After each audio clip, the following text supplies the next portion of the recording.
હું મારી માને વેચી રહ્યો છું. મારી માં કોણ ખરીદશે? એક મોટા હોલમાં લગ્નની વિધિ ચાલી રહી હતી. ઘણા અમીર લોકો આવ્યા હતા. ક્યાંક ખાવાનું આયોજન થઈ રહ્યું હતું અને કોઈ ફોટો સેશન થઈ રહ્યું હતું. જ્યારે વરરાજાની માતા સ્ટેજ પર વરરાજા અને દુલ્હનને મળવા આવી તો વરરાજાએ આગળ વધીને તેની માતાને ગળે લગાવી લીધા અને માતા સાથે ફોટો લેવા માટે ફોટોગ્રાફરને બોલાવ્યો.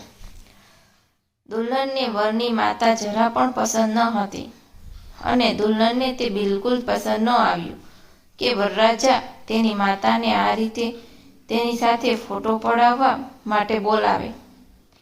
દુલ્હને વરને કહ્યું કે મને તમારી માં બિલકુલ પસંદ નથી. તે ખૂબ જ બદસુરત છે. તેમને સ્ટેજ પરથી જલ્દી નીચે ઉતારો. મારા મિત્રો અને સંબંધીઓ આપણા પર હસી રહ્યા છે. અને એક મહત્વની વાત, વિદાય પહેલા તમે તમારી માં માટે વૃદ્ધાશ્રમમાં વ્યવસ્થા કરી લો, કારણ કે હું તેમની સાથે બિલકુલ નથી રહી શકતી, કારણ કે તે મારા ટેસ્ટને અનુરૂપ નથી. એક તો અભણ ગવાર અને ઉપરથી બદસુરત. વર તેની માતાને ખૂબ પ્રેમ કરતો હતો, તેથી તે દુલ્હનની વાત સાંભળીને આશ્ચર્યચકિત થઈ ગયો અને તેને એક નિર્ણય લીધો અને માઇક હાથમાં લઈને જોર જોરથી તે એલાન કરવા માંડ્યો. હું મારી માને વેચવા માંગુ છું. મારી માં કોણ ખરીદશે? આવું એલાન તેણે 3 વાર કર્યું. આખા હોલમાં હોબાળો મચી ગયો. કોઈના સમજમાં નહોતું આવતું કે આખરે શું થઈ રહ્યું છે અને વર શા માટે આવું એલાન કરી રહ્યો છે. પછી વરરાજાએ માઇકને જમીન પર ફેંકી દીધું અને તેની માતાને ગળે લગાડીને ખૂબ રડવા લાગ્યો અને કહેવા લાગ્યો, મારી માં ખૂબ જ અનમોલ છે. તે મારું સર્વસ્વ છે. તેની કોઈ કિંમત નથી લગાવી શકતું. મારી માતાએ મને ઘણા લાડ પ્રેમથી ઉછેર્યો છે. પોતાની ઈચ્છાઓ દબાવીને તેને મારી ઈચ્છાઓ પૂરી કરી છે. અને આજે જ્યારે હું મારી માતાની ઈચ્છાઓ પૂરી કરવા સક્ષમ બની ગયો છું, ત્યારે તું કહે છે કે હું મારી માતાને વૃદ્ધાશ્રમમાં મોકલી દઉં? હું કોઈ પણ કિંમતે મારી માતાને છોડી શકતો નથી.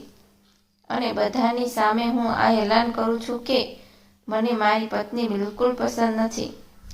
મને આવી ઘમંડી પત્ની નથી જોઈતી જે મારી મા માટે આવા અશબ્દ બોલે. એટલા માટે હું તને તલાક આપું છું. હું આવી અહંકારી સ્ત્રી સાથે મારું જીવન ન વિતાવી શકું, જેના દિલમાં મારી માતા માટે આદર ના હોય. હું તારાથી એ ઉમ્મીદ નથી રાખતો કે તું મારી માને સેવા કરીશ, પરંતુ કમસે કમ તું મારી માતાનું આદર સન્માન તો કરી શકતી હતી.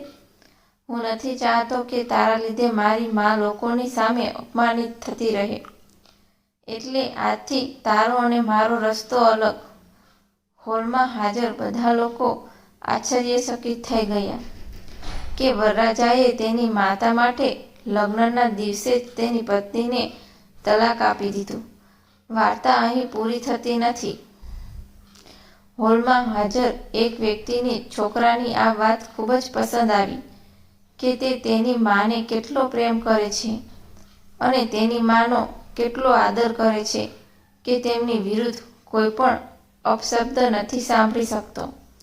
તો તે વ્યક્તિએ એલાન કર્યું કે આજે આ મંડપમાં હું મારી પુત્રીના લગ્ન આ છોકરા સાથે કરીશ, કારણ કે જે તેની માતાને આટલો પ્રેમ કરતો હોય તે ખૂબ જ સારો અને ઈમાનદાર છોકરો છે.